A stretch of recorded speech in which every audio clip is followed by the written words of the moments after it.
담배는 남아메리카 중앙의 고원지대가 원산지로 아메리카 원주민들이 언제부터 담배를 피우기 시작했는지는 정확히 알 수 없지만 담배가 유럽으로 전파된 시기는 1558년이었습니다. 조선왕조실록에 의하면 우리나라에는 임진왜란 이후 1616년 일본을 통해 담배가 들어왔는데 유럽에서 유행한 담배가 지구 반대편인 조선반도에 도달하기까지는 채 60년이 걸리지 않았습니다.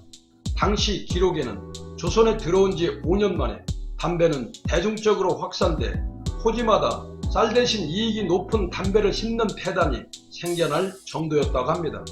담배는 만병통치 약으로 오인되기도 했는데 이수광의 지붕유설에는 병든 사람이 그 연기를 마시면 능히 가래를 제거한다고 기재하기도 했습니다. 조선시대 담배는 남녀노소 누구나 가리지 않는 대중적 기후식품으로 당시 만화에도 여성과 아이들이 곰방대를 입에 물고 담배를 피우는 모습이 종종 묘사되기도 했습니다. 네덜란드 상인 핸드릭 하멜은 조선 사람들은 담배를 좋아해 아이들도 4, 5세만 되면 담배를 피우며 남녀노소 피우지 않는 사람이 없다고 하멜 표류기에 기록했으며 선교사 아펜젤러도 우리나라에 처음 발을 들였을 때 어린 아이들이 곰방대를 물고 있는 모습에 놀랐고 20세기 초 조선을 방문한 독일인 에손서들은 대한제국 남자들이 얼마나 골초인가 하면 그들이 50여 년 일생 동안 피운 담배 연기만으로도 베를린 국립보건소 인원 전체를 질식시킬 것이라고 놀라움을 감추지 못했다고 했는데 이처럼 한국 사람들의 담배 사랑은 조상 대대로 이어져 왔으며 붓뚜껑에 숨겨온 목화씨가 대중적으로 다량 재배되는데 100년의 시간이 걸린 반면 백해무익이라는 담배는 불과 10여 년 만에 대한사냐의 들불처럼 번져간 400년의 역사를 추적해 보도록 하겠습니다. 아메리카 인디언들이 부르는 담배를 포르투갈 사람들이 타바코라고 적었는데 타바코가 일본어로 수입되자 음이 비슷한 담바귀로 불렸으며 우리나라에 전해지면서 일본음과 비슷한 담바귀 또는 담파구라고 불렸다가 차츰 담배로 굳어지게 됩니다. 한문께나 아는 유식한 사람들은 남쪽 또는 일본에서 들어온 풀이란 뜻으로 남초, 외초, 남영초 그리고 연기를 피운다 하여 연초라 불렸습니다. 오랫동안 선비와 승려들이 즐기는 차를 곧바로 능가할 정도로 담배는 급속하게 서민층을 파고들었습니다.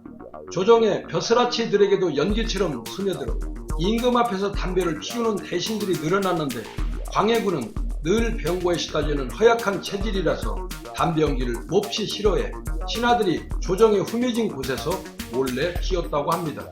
이런 조정 풍습이 차츰 여염으로 퍼져 어른 앞에서 담배를 피우지 않는 우리만의 독특한 예절로 굳어지게 됩니다. 종들은 상전 앞에서, 아들은 아버지 앞에서, 낮은 벼슬아치는 높은 벼슬아치 앞에서 담배를 피우지 못했습니다. 조선시대와 대한제국 시기 국가의 재정 수입을 위해 몇 가지 물품을 독점적으로 생산하여 판매했는데 조선시대 홍삼은 중국에 수출하는 주요 무역품이었고 대한제국 시기 홍삼 전매법을 제정하여 법률로 홍삼의 국가전매를 확립했지만 담배에 대해서는 생산자와 판매하는 상인에게 적은 세금을 물리는 정도였습니다. 일제강점기 조선 총독부 당국은 재정 수입을 늘리려 홍삼, 담배, 소금에 대해 전면적 전매제를 실시하였고 해방 뒤 자본주의적 시장경제를 표방하면서도 일제의 전매제를 그대로 살려 새로운 법률을 제정 공포했습니다. 이들 가운데 소금은 1961년 전매제를 폐지했지만 홍삼과 담배는 오늘날까지 전매제를 풀지 않고 있습니다. 우리나라는 개항 이후 1879년 일본으로부터 권련 형태의 시로가 들어와 국내 권련 시장을 장악했고 이에 우리나라에서도 권연국, 금화연무국, 연무국, 소나국, 연화연무국 등 다수의 연초 제조 공장이 들어서며 경쟁이 시작됩니다. 미국과 일본 등 수입담배가 시장을 장악하자 1899년 대한제국 정부는 지금의 KT&G의 시초가 된 삼정과를 설치하고 1905년 국내 최초의 권련담배인 이글을 생산하기 시작했습니다. 해방 이후 1945년 9월에 우리 기술진에 의해 최초로 개발된 담배 승리가 출시되었고 1946년에는 공작, 무궁화, 백두산 등 국산 담배가 연달아 배급제로 보급이 됐습니다. 가장 오랫동안 사랑받았던 담배는 1949년 처음 나온 군용담배 화랑이었습니다. 전우야 잘 자라는 군가에는 전우의 시체를 넘고 넘어 화랑담배 연기 속에 사라진 전우야 라는 노랫말로 표현될 만큼 화랑은 1981년까지 32년간 큰 인기를 얻었습니다. 1955년에는 백양, 탑, 풍년초, 파랑새 등 담배가 새로 출시됐는데 새 담배가 나오면서 담배값이 대폭 인상돼 당시 언론 보도에 담배값 인상에 대한 여론이 빗발치기도 했습니다. 1958년에는 국내 최초의 필터 담배 아리랑이 등장했고 1960년대에는 새마을, 새나라, 희망, 자유종, 상록수, 청자 등이 1970년대에는 환희, 한산도, 거북선, 남대문 등이 대표적인 담배로 꼽혔습니다. 1980년도에는 88 시리즈 담배와 솔이 유행했었고 KTNG는 현재 디스, 에세, 내종 등 71가지의 종류의 담배를 판매하고 있는데 이처럼 담배 이름에 얽힌 우리의 명소와 국민 정서적인 단어들이 추억의 앨범처럼 켜켜이 쌓여져 갔습니다. 담배 연기처럼 아련히 말입니다.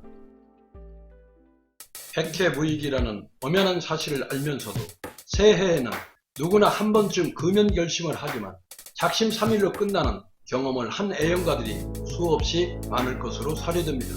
담배로 인한 폐해는 운전 중 담배꽁초를 창밖으로 버리는 아직도 상식 밖의 사람들의 부주의와 주택, 공장 등 건물 주변 가연물에 무심코 던져버리거나 등산 도중 흡연을 한 뒤 불씨가 완전히 꺼지지 않는 상태로 담뱃불을 버려 대형 화재나 대형 산불로 이어지는 경우를 우리는 수없이 겪어왔습니다. 2020년 기준 우리나라 남성의 흡연율은 20년 전과 비교해 절반가량 감소한 반면 20, 40대 여성의 흡연율은 약 2배 정도가 증가했다는 통계가 나왔습니다. 무심코 올라탄 택시에서 진하게 뿜어져 나오는 담배 냄새 때문에 머리가 아프고 불쾌했던 경험이 한 번쯤은 있었을 겁니다. 바로 3차 흡연의 대표적 사례인데 흡연 시 발생하는 유해물질 가운데 많은 가스 형태의 화학물질이 흡연자의 몸이나 옷, 집안의 벽, 가구, 차 안의 자석, 시트, 천장 등에 달라붙게 되는데 이렇게 흡착된 화학물질이 다시 공기 중으로 배출되는 과정을 통해 노출되는 것을 3차 흡연이라고 합니다.